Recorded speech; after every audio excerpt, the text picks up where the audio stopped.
Hello everyone, welcome back to our channel Math Circle and my name is Soumya. Today we are going to solve question number 12 and question number 13 of exercise 2.2 chapter 2 class 8 NCERT maths. Okay, तो इसके पहले के question already solve हो चुके हैं, तो आप link में जाके देख सकते हैं, डिस्क्रिप्शन बॉक्स आपको लिंक में मिल जाएगा. तो अब मैं क्वेश्चन नंबर 12 से स्टार्ट करती हूँ. Clear? So question number 12 is 15 years from now Ravi's age will be 4 times his present age. What is Ravi's present age? तो मैं इसे आपको हिंदी में एक्सप्लेन करती हूँ. 15 years from now मतलब will be from now Ravi's age will be 4 times. तो अगर आज की जो भी Ravi's age है, ठीक है, तो 15 साल के बाद का उसने क्या कहा है कि 15 साल के बाद रवि की एज 4 टाइम्स हो जाएगी जो उसकी आज की एज है. मतलब मान लो हम स्टार्ट करते हैं. लेट जो क्वेश्चन में पूछा जाए आप उसको एज्यूम कर सकते हैं. तो what is Ravi's present age? Let Ravi's present age is x.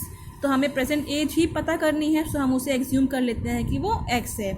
अब हम फर्स्ट लाइन पे आते हैं. 15 years from now Ravi's age will be. तो आज से 15 साल के बाद रवि की एज क्या होगी? तो हम ये स्टेटमेंट लिखेंगे 15 years फ्रॉम नाउ. तो नाउ उसकी एज कितनी है? एक्स है.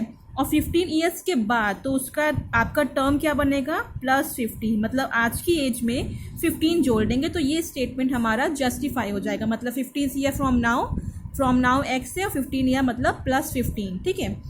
आगे स्टेटमेंट क्या दिया है ये तो हमने कर लिया. 15 year फ्रॉम नाउ, तो 15 year फ्रॉम नाउ के लिए ये हो गया. Ravi's age will be 4 times his present age. तो इतने साल के बाद रवि की एज क्या होगी? 4 times प्रेजेंट एज. ठीक है. तो क्या हो जाएगा? हम इसका इक्वेशन बनाएंगे. तो ये स्टेटमेंट पहले लिख लेंगे 15 years फ्रॉम नाउ. तो उसकी एज कितनी होगी? 4 times हिज प्रेजेंट एज. जो 4 times लिखेंगे और प्रेजेंट एज कितनी? एक्स. मतलब 4 गुना, तो ये मल्टीप्लाई में होगा. अब हमें इक्वेशन सॉल्व हो गई है. इसको हमें सिर्फ सॉल्व करके x की वैल्यू निकालनी है. ठीक है. तो हम x को एक साइड में कर लेंगे और नंबर को एक साइड में. तो चलो x को शिफ्ट कर देते हैं. 15 = 4x.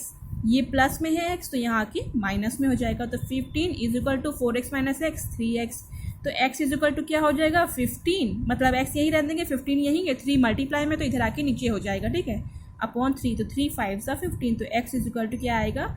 5 years. और क्वेश्चन में क्या पूछा था? What is Ravi's present age. और प्रेजेंट एज ही हमने एज्यूम की है, तो x की वैल्यू क्या आएगी? 5 है. तो मतलब आज वो कितने साल का है? 5 साल का है. Clear? Now we come to the next question.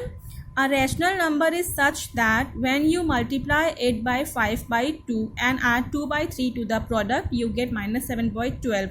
What is the number? तो आपको रैशनल नंबर बताना है. तो पहले हम एज्यूम कर लेते हैं. Let the rational number is क्या हो जाएगा? x. अब आप सोचोगे रैशनल नंबर सिर्फ एक तो होता नहीं, x/y की फॉर्म में होता है. बट यहाँ हम सिर्फ एक टर्म को ही एज्यूम कर रहे हैं, तो ज़रूरी नहीं है हमें x/y लिखना. अगर x लिखा है तो इसका मतलब नीचे 1 है, अपॉन 1. तो हमेशा x अपॉन समथिंग के फॉर्म में रैशनल नंबर होना चाहिए, इसलिए हमने यहाँ सिर्फ x एज्यूम किया है. और ज़रूरी नहीं x की वैल्यू किसी होल नंबर में आए. x की वैल्यू फ्रैक्शन में भी आ सकती है, और फ्रैक्शन आपका क्या होता है? रैशनल नंबर होता है. क्लियर? तो हम यहाँ सिर्फ और सिर्फ x एज्यूम करेंगे. x/y नहीं करना, क्योंकि आप लीनियर इक्वेशन इन 1 वेरिएबल पढ़ रहे हो. 1 वेरिएबल. ठीक है. इसलिए हम सिर्फ x एज्यूम करेंगे. अब क्या बोला है? A rational number is such that when you multiply it. मतलब अगर हम इस रैशनल नंबर को मल्टीप्लाई करते हैं. ठीक है. तो चलो यहाँ पे करते हैं. x को मल्टीप्लाई करना है. किससे करना है? बाई 5/2. 5/2 से कर लिया. And add 2/3 to the product. अब इस प्रोडक्ट में तो हम इसको ब्रैकेट में लगा देंगे. ऐड करना है कितना? 2/3. 2/3 ऐड कर लिया, तो ये हमारी इक्वेशन बन रही है. You get -7/12. तो हमें ये सब करने से मिलता क्या है? तो उससे हम इक्वल लगाएंगे और क्या मिलता है? -7/12. बस ये आपकी इक्वेशन रेडी. अगर आपने ये सही कर लिया तो आपका आंसर सही आएगा. अब हम इसे सॉल्व कर रहे हैं. तो 5 × x क्या होगा? 5x/2. ये ब्रैकेट ओपन 2/3 = -7/12. क्लियर? अभी 5x/2 हम यहीं रखेंगे इक्वल टू, क्योंकि हमें x की वैल्यू चाहिए. तो -7/12 और ये प्लस होके माइनस होकर हम इक्वल के इधर ले आ रहे हैं, तो 2/3 3, ठीक है।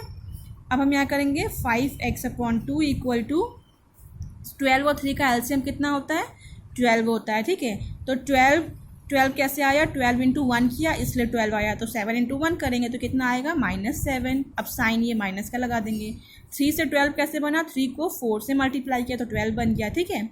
तो नीचे 4 से हुआ तो ऊपर भी 4 से होगा, तो 4 2 सा 8 हो जाएगा। अब 5x/2 is equal to minus क्या होता है, प्लस, और साइन बड़े का लगना है तो 8 में 7 प्लस किया 15/12, ठीक है। अभी 5x ऐसे ही रहेगा, ये मल्टीप्लाई में है तो ऊपर, सॉरी डिवाइड में, तो ये ऊपर मल्टीप्लाई होगा, तो -15 इंटू 2/12, ठीक है। तो 2 1 ज़ा 2, 2 6 ज़ा 12। अब ये 3 2 ज़ा 6, 3 5 ज़ा 15, तो कितना आएगा, 5x इज इक्वल टू -1/2 आएगा।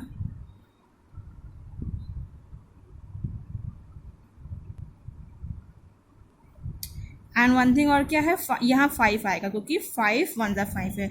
अब क्या होगा, ये x ऐसे ही रहेगा, सॉरी मैं स्पेस नहीं तो मैं यहाँ कर लेती हूँ, x ऐसे ही रहेगा, -5/2 ऐसे ही रहेगा, ये 5 अब नीचे आएगा तो इंटू 5, तो 5 5 कट जाए, कितना आएगा, -1/2। तो यही हमारा रैशनल नंबर, मतलब x की वैल्यू क्या आ गई, -1/2। तब यहाँ आप देख रहे हैं ये अपॉन के फॉर्म में आया है, ठीक है, और माइनस है तो अपॉन के फॉर्म में आया, मतलब ये रैशनल नंबर है, हमारा आंसर करेक्ट है, ठीक है। तो आई होप आपको ये दोनों क्वेश्चन समझ में आए हो। आगे के क्वेश्चन के लिए please like subscribe my channel, और मेरे चैनल पे क्लास 6 7 8 की एनसीईआरटी मैथ चल रही है जो आप लॉकडाउन में इजीली पढ़ सकते हैं, तो please share it with your friends और बेल आइकन प्रेस कर लीजिए ताकि डेली 5 o'clock मैं वीडियो अपलोड करती हूँ, चाहे वो शॉर्ट ट्रिक्स का हो, चाहे वैदिक मैथ्स का हो, या फिर आपकी एनसीईआरटी मैथ्स का हो, तो आप इजीली घर बैठे पढ़ सकते हैं। So thank you so much guys and have a nice day.